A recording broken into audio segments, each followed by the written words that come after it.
Study IQ IAS, अब तैयारी हुई affordable. Why does North India prefer male children? दोस्तों, बात है 1900s की, जब देश में हालात कुछ ऐसे थे कि यदि एक लड़की देश के साउथ या नॉर्थ ईस्ट हिस्से में जन्म लेती थी तो उसकी इन्फेंसी के दौरान सर्वाइवल, स्कूलिंग और मैरिज के चांसेस नॉर्थ हाउस होल्ड से ज्यादा होते थे। यदि थोड़ा और पीछे 1800s में जाएं तो तब 90% रिकॉर्डेड सती के केसेस भी बंगाल में देखने को मिलते थे। इतना ही नहीं, EPW की रिपोर्ट के मुताबिक 1876-78 के मद्रास फैमिन के बाद भी वहां चाइल्ड सेक्स रेशियो लगभग सेम रहा था। लेकिन जब 1896-97 के पंजाब में फैमिन आया तो वहां गर्ल चाइल्ड की पॉपुलेशन में एक ड्रास्टिक ड्रॉप देखने को मिला।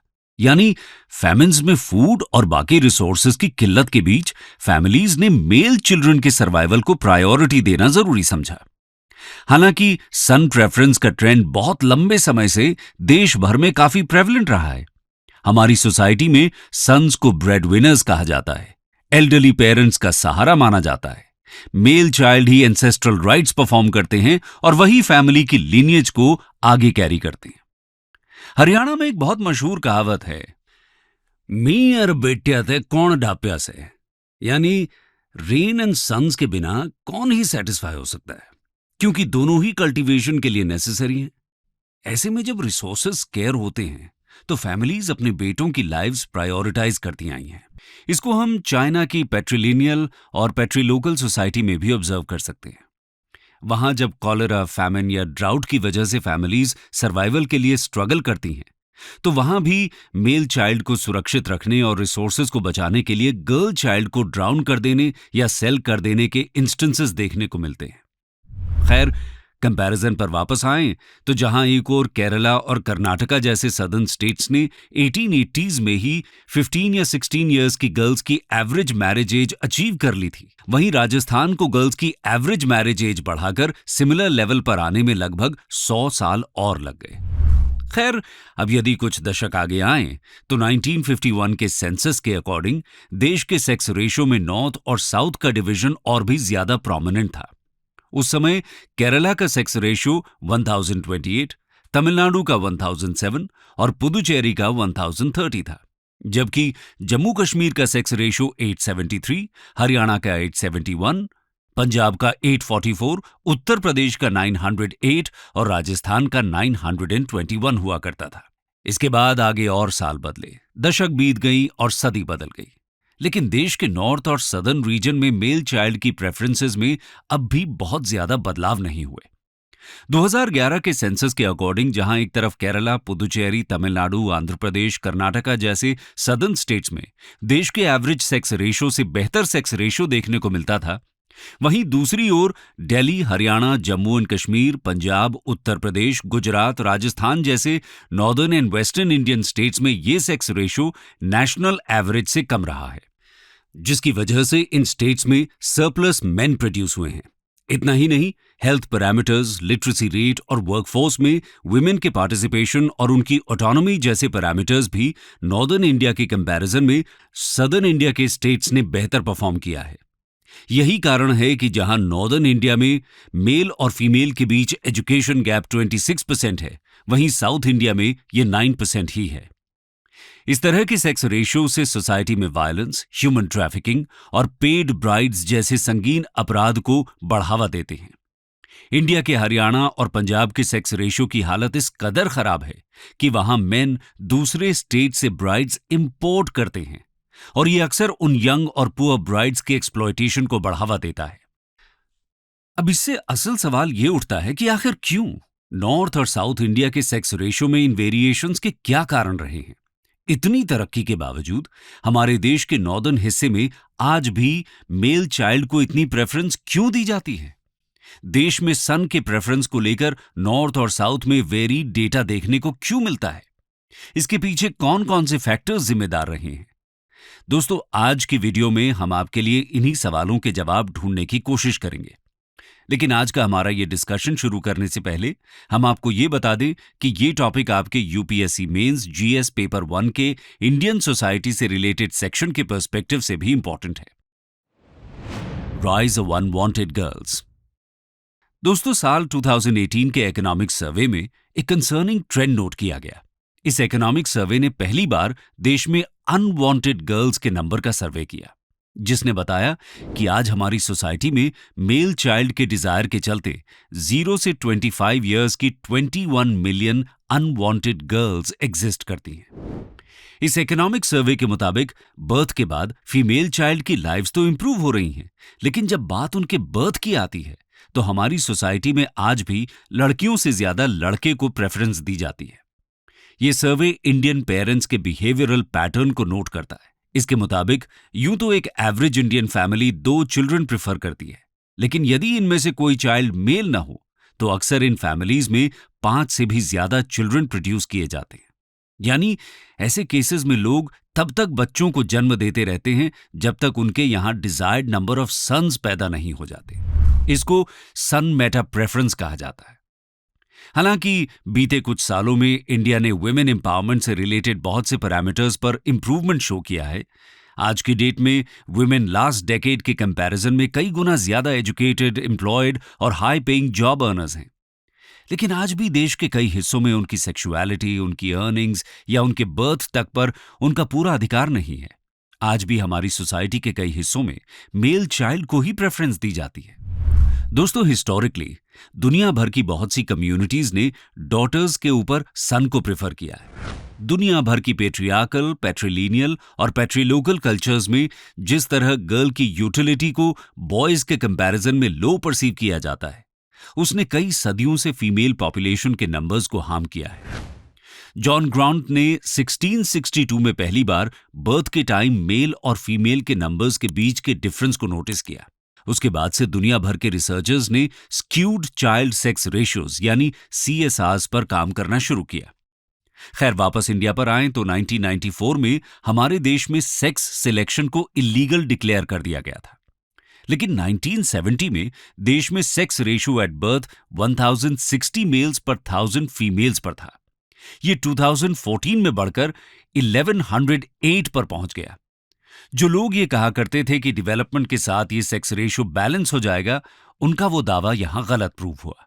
इकोनॉमिक सर्वे ने इस मिसिंग लिंक को एक्सप्लेन करने के लिए sex ratio of last child SRLC analyse किया। उनकी रिसर्च में यह सामने आया कि इंडिया में sex ratio of last child यानी SRLC फीमेल्स के अगेंस्ट बायस्ड है और ये 2015-16 में दूसरे देशों के कंपैरिजन में बाय 9.5 परसेंटेज पॉइंट से कम रहा है। जिन फैमिलीज में एक चाइल्ड होता है वहां सेक्स रेशियो 1.82 यानी 1820 मेल्स पर 1000 फीमेल्स पर पाया गया। 2 चिल्ड्रन वाली फैमिलीज में ये 1.55, 3 में 1.65, 4 में 1.51 और 5 में 1.45 तक चला गया।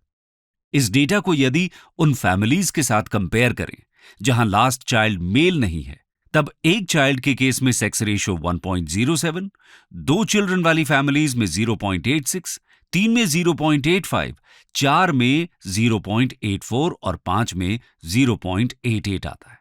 ये डेटा शो करता है कि इंडियन फैमिलीज में जब एक लड़का पैदा होता है तो वो आगे और चिल्ड्रन प्लान नहीं करते हैं। हालांकि पिछले कुछ सालों में हमारे देश में बेटी बचाओ बेटी पढ़ाओ, सुकन्या समृद्धि योजना, मैटरनिटी लीव और मैंडेटरी क्रैशेस इन वर्कप्लेसेस जैसी पॉलिसीज ने इस डायरेक्शन में बहुत से पॉजिटिव इंप्रूवमेंट्स किए हैं।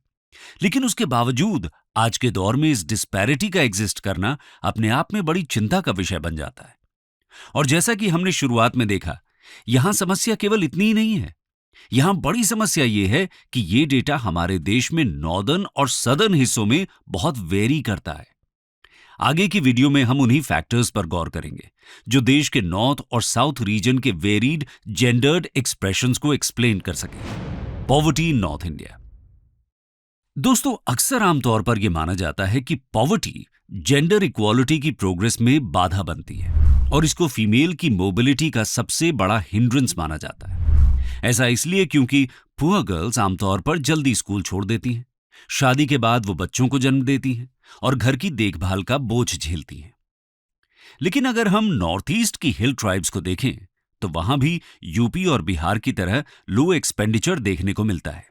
लेकिन उसके बावजूद वहां women relatively high status enjoy करती हैं, अपनी कम्युनिटीज में फ्रीली मूव कर पाती हैं। साथ ही ये वहां शिफ्टिंग कल्टीवेशन का भी अहम हिस्सा रही हैं। उसी तरह हरियाणा एंड पंजाब इंडिया के दो रिचेस्ट स्टेट्स हैं, लेकिन यहां देश का वर्स्ट चाइल्ड सेक्स रेशो देखने को मिलता है। लेकिन नॉर्थ में यदि women high house hold income group से आती हैं तो भी जम्मू एंड कश्मीर, हिमाचल प्रदेश, हरियाणा, पंजाब, उत्तराखंड, राजस्थान या उत्तर प्रदेश जैसे स्टेट्स में उनका स्कूल गोइंग रेट लो देखा जाता था। हालांकि आज देश का नॉर्दर्न रीजन लिटरेसी रेट्स में काफी इंप्रूवमेंट हासिल कर चुका है, लेकिन आज भी नॉर्दर्न स्टेट्स में एजुकेशन में जेंडर गैप 26% है। लेकिन वहीं दूसरी तरफ साउथ में ये गैप कुल 9% देखने को मिलता है। इसके अलावा हाई क्वालिफिकेशंस के बावजूद नॉर्थ इंडिया में एक और ट्रेंड देखने को मिलता है। अक्सर जब रूरल वुमेन की फैमिलीज इकोनॉमिकली सिक्योर होती हैं तो वहां फीमेल्स लेबर फोर्स से रिट्रीट कर लेती हैं। नॉर्थ में रूरल वुमेन के लिए काम न करना स्टेटस का मुद्दा होता है, यानी काउंटर इंट्यूटिवली वेल्थियर फैमिलीज से आने वाली वुमेन के पास less physical and economic autonomy होती है, जिससे पता चलता है कि इंडिया में sex ratios, employment and autonomy में जेंडर डाइवर्जेंस वेल्थ से ज्यादा डिटरमिन नहीं होता है, बल्कि यहां लोकल जेंडर नॉर्म्स ये डिसाइड करते हैं कि वहां की फैमिलीज इकोनॉमिक ग्रोथ को किस तरह रिस्पॉन्ड करती हैं। ये सभी डेटा पॉइंट्स बहुत सी अनॉमलीज प्रेजेंट करते हैं, जिससे पता चलता है कि सोसाइटी के किसी भी हिस्से में सन प्रेफरेंस के लिए किसी भी एक फैक्टर को जिम्मेदार नहीं ठहराया जा सकता। How caste breeds gender decisions. यहां अगले फैक्टर पर गौर करें तो वो है कास्ट सिस्टम। इस फैक्टर की बदौलत हम जेंडर रोल के वेरिएशंस को भी समझ सकते हैं। रिनाउंड स्कॉलर उमा चक्रवर्ती कहती हैं कि हमारे देश में upper caste purity and Prestige को फीमेल सेक्लूजन के थ्रू प्रिजर्व किया जाता है, जिससे अपर कास्ट प्योरिटी मेंटेन रहती है। इसके अलावा मिडिल क्लास फैमिलीज अक्सर वुमेन की इंडिपेंडेंट मोबिलिटी और नई इकोनॉमिक अपॉर्चुनिटीज के परस्यूट को कर्ब करके स्टेटस गेन करती हैं। अक्सर ये कंप्लायंस सोशल सैंक्शन के डर से मोटिवेटेड होता है। रूरल एरियाज में कास्ट पंचायत्स बहुत पावरफुल बॉडीज होती हैं जो वुमेन की सेक्सुअलिटी और रिप्रोडक्शन तक को कंट्रोल करती हैं, और इनको न फॉलो करने के कॉन्सिक्वेंसेस बहुत हाई होते हैं। जेनेटिक डेटा ये सजेस्ट करता है कि वुमेन की सेक्सुअलिटी एंड रिप्रोडक्शन कई मिलेनिया से टाइटली नेट कास्ट ग्रुप्स के द्वारा पुलिस की जाती रही हैं। इन कास्ट बेस्ड डोमिनेशंस ने भी देश में जेंडर रिलेशंस के वेरिएशंस को जन्म दिया है। How pastoralism bread patriarchy. इसके अलावा नॉर्थ वेस्ट इंडिया में हिस्टोरिकली परवेसिव पैस्टोरल सोसाइटीज ने पेट्रियार्कल नॉर्म्स को बिल्ड किया। असल में पैस्टोरल सोसाइटीज शुरुआत से ही जेंडर सेग्रीगेटेड हुआ करती थी। नॉर्दर्न इंडिया की कुछ डोमिनेटेड ट्राइब्स जैसे गुजर, जाट्स, बकरवाल्स, गडेरियाज इत्यादि जो ट्रेडिशनली पैस्टोरल या एनिमल रियरिंग एक्टिविटीज में इन्वॉल्व थी, इनमें घर के मेल मेंबर्स अपनी हर्ड्स या लाइव स्टॉक्स को लेकर पैस्चर्स या घास के मैदानों की ओर जाया करते थे, जहां वो कई दिनों तक घर से बाहर रहा करते थे। ऐसे में उनके लिए घर की लेडीज एक रिस्पॉन्सिबिलिटी की तरह थी, जिन्हें सिक्योर रखने के लिए उन्हें मेल मेंबर्स की जरूरत थी। यही कारण है कि पैस्टोरल सोसाइटीज में एक मेल चाइल्ड को प्रायोरिटी दी जाती थी, जो न केवल हेड ऑफ द हाउस की एब्सेंस में अपने घर और अपनी वुमेन को सिक्योर रखेगा, बल्कि आने वाले टाइम में इन पैस्टोरल एक्टिविटीज की जिम्मेदारी भी अपने ऊपर ले पाएगा। अंक बेकर दुनिया भर की सोसाइटीज के एनालिसिस के बेसिस पर बताती हैं कि प्री इंडस्ट्रियल सोसाइटीज जो पैस्टोरलिज्म पर ज्यादा डिपेंडेंट थी, वहां स्ट्रॉन्गर सन प्रेफरेंस देखी जाती है।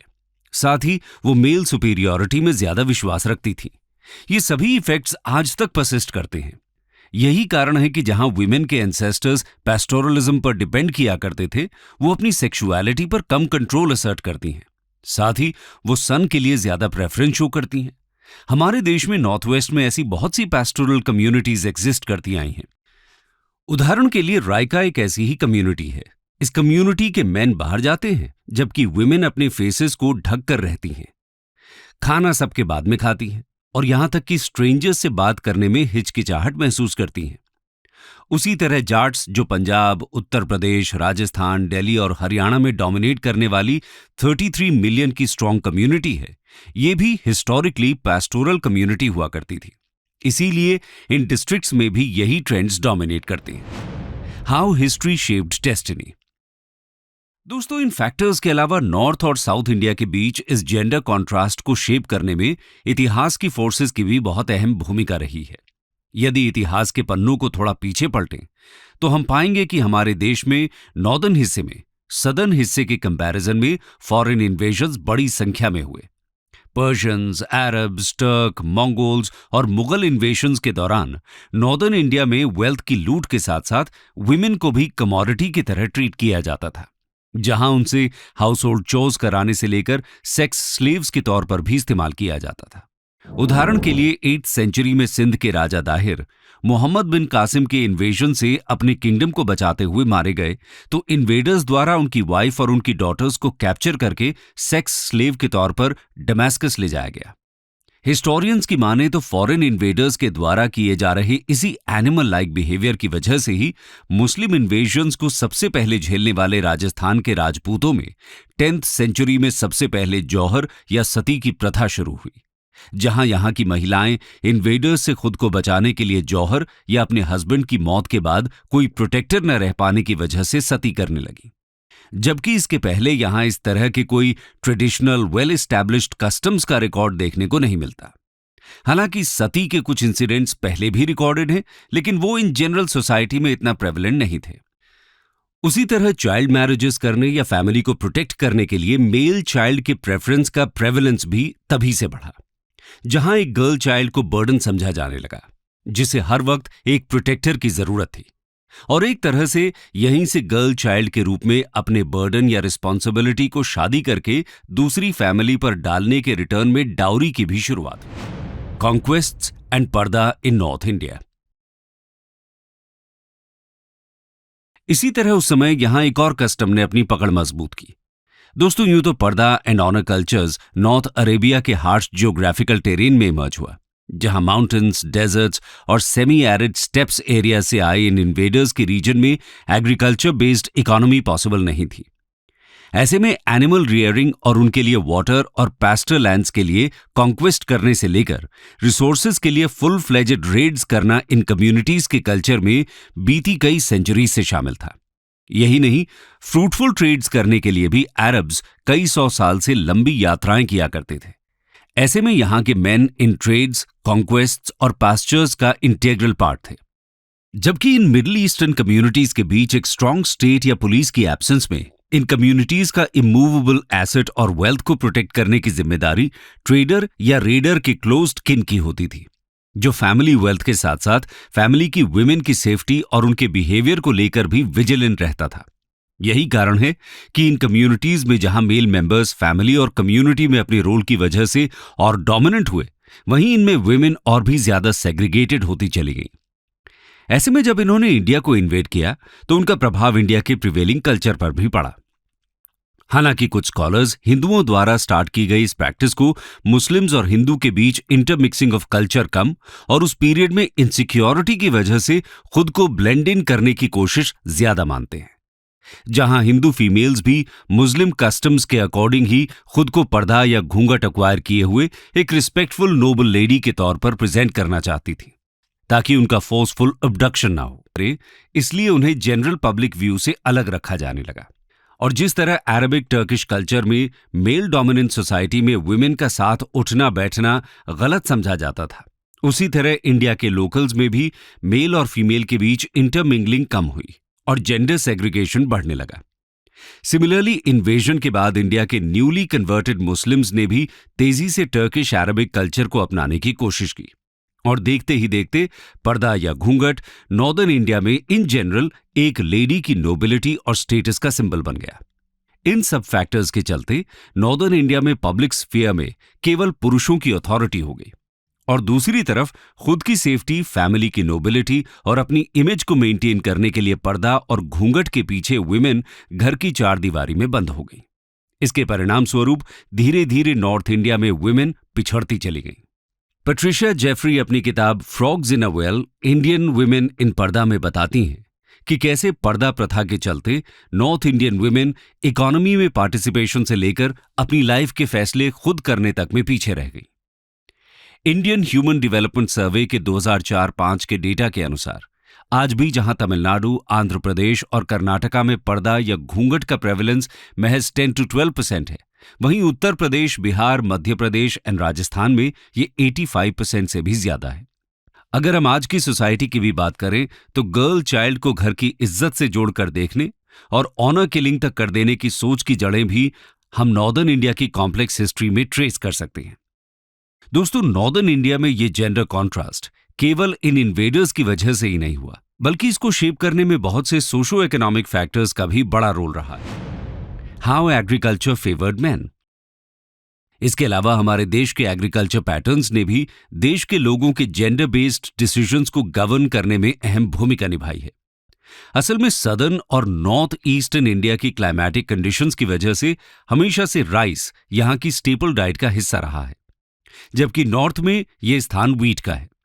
यही कारण है कि ट्रेडिशनली सदर्न और नॉर्थ ईस्टर्न इंडिया में व्हीट के कंपैरिजन में राइस कल्टीवेशन को ही प्रायोरिटी दी जाती है। आपको बता दें कि राइस कल्टीवेशन ज्यादा लेबर इंटेंसिव होता है, जिसे ग्रो करने के लिए यहां के पुरुषों के साथ साथ महिलाओं को भी फील्ड में काम करना पड़ता है, जिसकी वजह से सदर्न और नॉर्थ ईस्टर्न इंडिया में हमेशा से महिलाएं एग्रीकल्चर, जो कि ट्रेडिशनली मासेस की प्राइमरी इकोनॉमिक एक्टिविटी थी, उसमें पुरुषों का हाथ बटाती रही हैं। और यहां की सोसाइटीज में वर्किंग वुमेन और वर्कफोर्स में उनकी एक्सेप्टेबिलिटी ट्रेडिशनली बनी रही। सदियों से चली आ रही इस परंपरा का स्पिल ओवर इफेक्ट हमें टाइम के साथ दूसरी इकोनॉमिक एक्टिविटीज में भी देखने को मिला, जहां इन रीजन्स की महिलाएं वर्कफोर्स का हिस्सा बनी रहीं।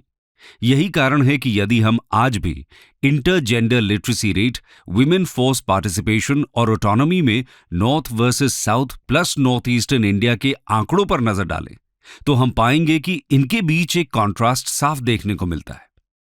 जबकि नॉर्थ में एग्रीकल्चरल प्रैक्टिसेस में ही ट्रेडिशनली पेट्रियार्की की जड़ें पड़ गईं, जिससे प्रोडक्टिव वर्कफोर्स में यहां की वुमेन का शामिल होना एक कंपैरेटिवली न्यूअर कॉन्सेप्ट माना जाता है।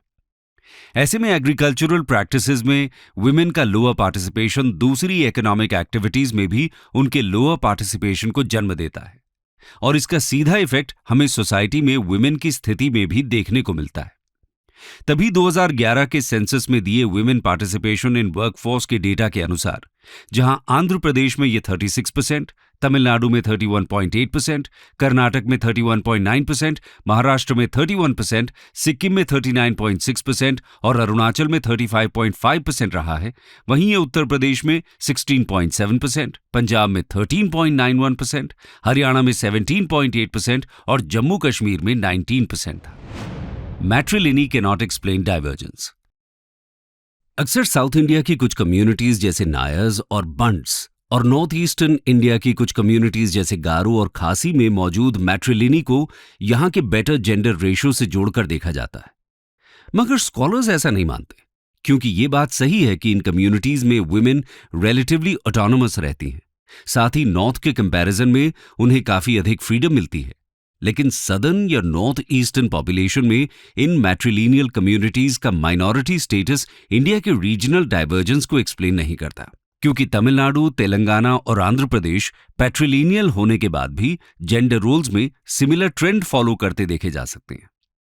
इसी तरह कुछ स्कॉलर्स साउथ में कजन मैरिज या इंट्रा विलेज मैरिज के प्रेवलेंस को भी सदर्न इंडिया में वुमेन के बेटर स्टेटस के लिए जिम्मेदार मानते हैं, जहां उनका कहना है कि अपनी ही फैमिली या विलेज में शादी होने से वुमेन अपने पेरेंट्स का ध्यान रख पाती हैं। ऐसे में पेरेंट्स के लिए स्पेसिफिकली सन भी अपनी ओल्ड एज में केयर गिवर की रिस्पॉन्सिबिलिटी निभाने के लिए डिपेंडेंट नहीं रह जाता, जिसकी वजह से वो सन और डॉटर में कोई डिफरेंस नहीं करते। नतीजा ये होता है कि डॉटर को भी सन जैसा ही समझा जाता है। यदि अगर आप ऑल ओवर गौर करें तो मुस्लिम रिलीजन और नॉर्थ की कुछ कम्युनिटीज में भी कजिन मैरिज प्रैक्टिस प्रेवलेंट है, लेकिन इन कम्युनिटीज में जेंडर को लेकर ऐसा कोई कॉरिलेशन देखने को नहीं मिलता। इसी तरह कुछ स्कॉलर ब्रिटिश कॉलोनियल पॉलिसीज को भी इस कॉन्ट्रास्ट के लिए जिम्मेदार मानते हैं, लेकिन नॉर्थ वर्सेस साउथ के बीच इसके लिए भी कोई स्पेसिफिक कोरिलेशन देखने को नहीं मिलता। इसका कारण यह है कि स्कॉलर्स का मानना है कि यदि हम इंडिया के डिफरेंट स्टेट्स को ब्रिटिश रूल द्वारा गवर्न नंबर ऑफ ईयर्स के बेसिस पर मैप करें तो यहां हमें नॉर्थ वर्सेस साउथ का कोई क्लियर डिमार्केशन देखने को नहीं मिलता। उदाहरण के लिए ब्रिटिश रूल के दौरान विमेन इंडियन एसोसिएशन को मद्रास में सेटअप किया गया। वहीं All India women's conference Maharashtra में स्टैब्लिश की गई। कुल 10 साल के अंदर अंदर इनसे 10,000 प्लस मेंबर्स जुड़ गए। तमिलनाडु में वुमेन ने द्रविडियन मूवमेंट ज्वाइन किया। उसी तरह 1929 में मद्रास में फर्स्ट सेल्फ रिस्पेक्ट कॉन्फ्रेंस हुई, जिसने मेन और वुमेन के लिए इक्वल प्रॉपर्टी राइट्स की डिमांड की। सेकेंड कॉन्फ्रेंस ने आर्मी एंड पुलिस में फीमेल एम्प्लॉयमेंट को पुश किया। 1921 में मद्रास में वुमेन को पहली बार इलेक्ट होने का राइट मिला। वुमेन ने सॉवरेनिटी के स्ट्रगल में भी पार्टिसिपेट किया। इनका टर्नआउट बंगाल से कहीं ज्यादा बॉम्बे में देखने को मिला। आज भी इन प्लेसेस में फेमिनिस्ट मोबिलाइजेशन सबसे स्ट्रांग देखने को मिलता है। Greed for inheritance. इसके अलावा हिस्टोरिकली इंडियन वुमेन के पास उनके पेरेंट्स से उनकी एंसेस्ट्रल प्रॉपर्टी इनहेरिट करने का लीगल राइट नहीं था। ऐसे में यह स्पेकुलेट किया जा रहा था कि यदि वुमेन को प्रॉपर्टी राइट्स मिल जाते हैं तो वो उनके स्टेटस को इंप्रूव करने में मददगार साबित होगा। लेकिन इस रिसर्च में जो 2018 में भलोत्रा ने की थी, में ये सामने आया कि इनहेरिटेंस लॉ ने देश में फीमेल फीटिसाइड को कम करने के बजाय बढ़ा दिया। ये इस लीगल रिफॉर्म का वो अनइंटेंडेड कॉन्सिक्वेंस था जिसका कारण स्लो चेंजिंग पैट्रिलिनियल सोशल नॉर्म्स में छुपा था। 1970 से 1990 के बीच 5 इंडियन स्टेट्स यानी केरला, आंध्र प्रदेश, तमिलनाडु, महाराष्ट्र एंड कर्नाटका ने हिंदू सक्सेशन एक्ट 1956 को अमेंड किया और वुमेन एंड मेन को इक्वल इनहेरिटेंस राइट्स ग्रांट किए। 2005 में सेंट्रल गवर्नमेंट ने इक्वल इनहेरिटेंस राइट्स को देश भर में मैंडेटरी कर दिया, जिसके बाद बाकी सभी स्टेट्स ने इसको इंप्लीमेंट किया। लेकिन इस रिसर्च में यह सामने आया है कि इन रिफॉर्म ने सोसाइटी में सन प्रेफरेंस को और भी ज्यादा इंक्रीज किया है।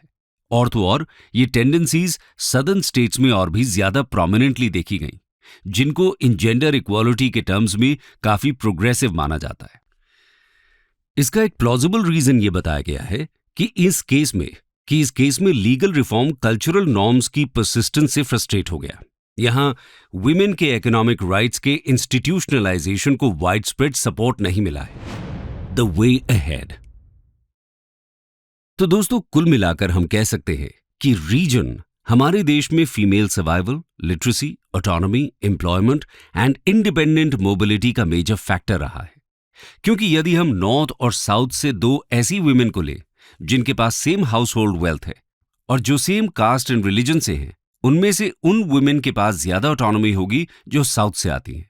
लेकिन ये रीजनल ट्रेंड्स जेंडर के सभी एस्पेक्ट्स पर यूनिवर्सली एप्लीकेबल नहीं है।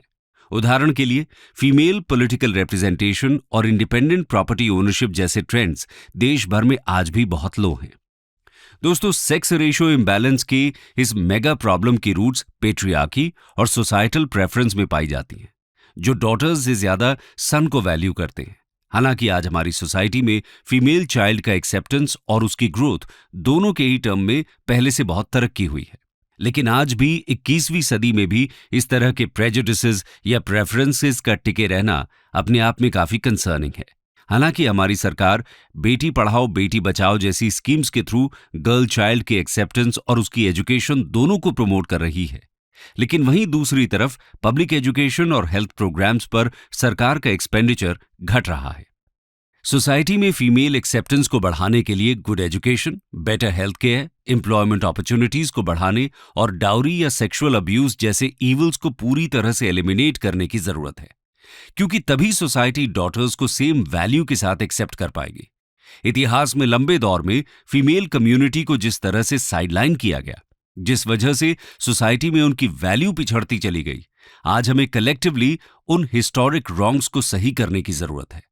Raising daughters is like a watering neighbour's garden वाली टेंडेंसी को डिसमेंटल करने की जरूरत है, क्योंकि जब तक patrilineal and patrilocal societies continue करेंगी, पेरेंट्स के मन में लीनियज और ओल्ड एज जैसी सोशल इनसिक्योरिटीज भी कंटिन्यू करेंगी और इसके कारण बेटे को हमेशा डॉटर्स से ज्यादा प्रेफरेंस दी जाएगी।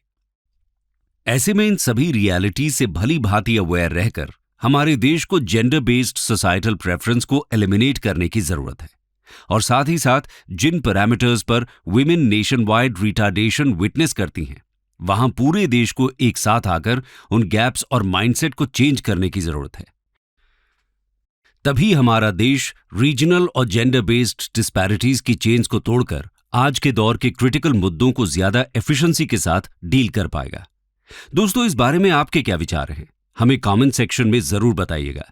और इस टॉपिक से जुड़ा एक सवाल आपके लिए छोड़े जा रहे हैं, और वो सवाल है, discuss the major socio economic factors that have shaped the north south divide in the sex ratio of India. Study IQ IAS, अब तैयारी हुई अफोर्डेबल।